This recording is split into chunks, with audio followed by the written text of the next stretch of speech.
subcompact crossover. Punta lang tayo sa showroom. Dito sa Hyundai Pampanga. 2026 Hyundai Venue GL. Yung price, 898,000 pesos. Okay naman yung design ng front fascia. Medyo hawig sa previous generation ng Santa Fe.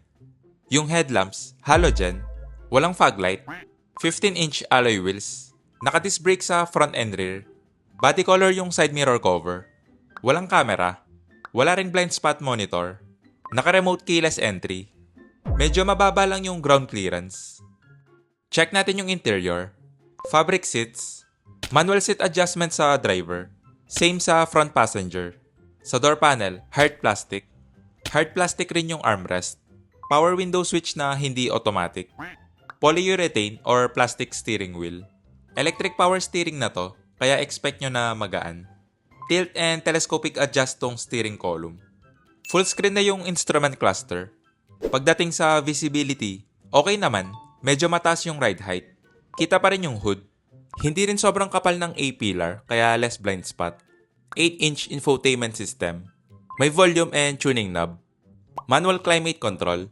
Compare sa ibang naka-dial type, hindi siya sobrang sakit sa mata. May 2 USB port at 12-volt socket. 6-speed automatic transmission. Manual handbrake. Wala nga lang center armrest. Pero may storage naman na medyo maliit. Hindi nga lang dampen yung glove box. May vanity mirror with light yung sun visor na manual switch. Same sa front passenger. Iset ko lang yung driver seat sa driving position ko. Check natin yung back seat.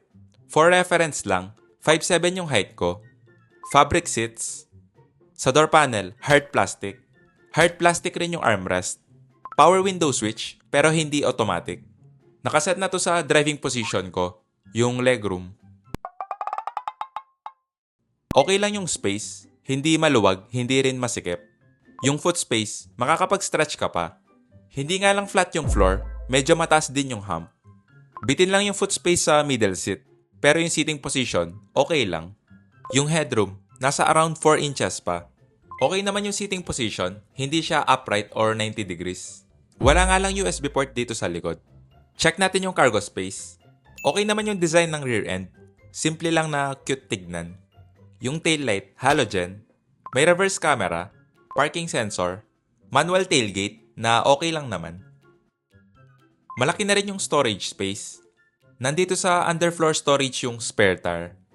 Kung lang hindi nyo kailangan ng extra space, pwede nyong i-adjust yung height nitong cover. Check natin yung engine bay. 1.6 liter gasoline engine. Based sa engine specs, parang okay naman yung engine performance. Mas powerful din siya ng konti sa Creta. Palike na lang and subscribe. Paalam.